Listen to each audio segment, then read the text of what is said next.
Decisive statements there in relation to targets and the lack of targets that they'll be taking to the next election. Yeah, I think that's the big headline out of that news conference there, Kieran, is that the coalition will not set a 2030 target that it will aim for before the next election, meaning it will make those decisions if it wins government. We've been wondering since this shift over the weekend from the coalition to not support the interim target of 43% that is currently legislated by Labor, would they be setting a new target? There were questions of Ted O'Brien asked yesterday on Sky News, and they said they want to do more modelling around the economic impact of these interim targets.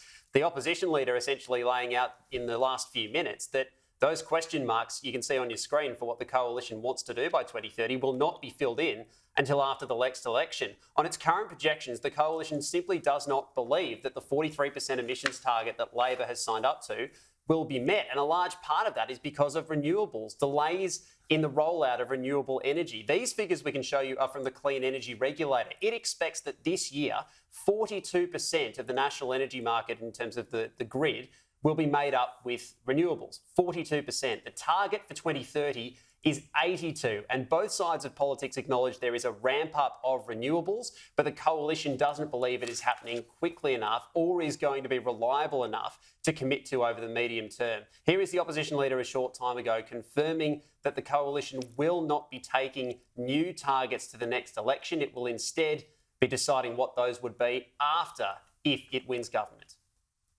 Does that mean you'll have a lower target than Labor? Well, it means that we're committed to net zero by 2050 and that we need to make sure that we don't harm Australian families and businesses in the interim. And at the moment, that's what Labor is doing.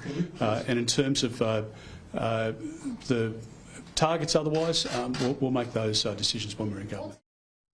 Peter Dutton warns sticking to the current targets, in his view, would risk trashing the economy. The argument from the government is that walking away from those commitments would trash Australia's reputation on the global stage. And we've also seen a strengthening of language today from one Teal independent in particular, Sophie Scomps, the member for Mackellar, one of 6 Teal independents who unseated a Liberal MP at the last election, arguing strongly and campaigning strongly for greater action on climate change. In her view, this shift from Peter Dutton and the opposition is essentially walking away not only from climate targets, but walking away from voters in those inner city seats.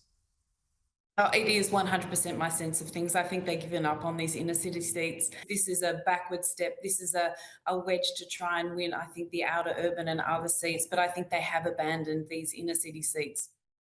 Sophie Scomps says your decision shows you've abandoned inner city seats. Have you? No, and somebody like, frankly, some of the Teals, Monique Ryan, Sophie Scomps, they will vote with Labor because they're Greens. They're not Teals.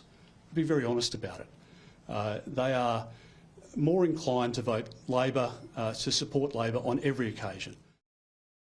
So Peter Dutton there says he hasn't abandoned the voters. He's certainly not holding back with his assessment on the Teal independents though, Kieran. If you include Zali Steggall in that group of Teals, that's 7 seats that the coalition would need to win back to try and get close to a majority government. If you write those 7 seats off, the path gets a lot more difficult for the coalition if it is to form government. So maybe they might need to find a way through. Sharpening up his message on a few different fronts there, Peter Dutton. Thanks for that.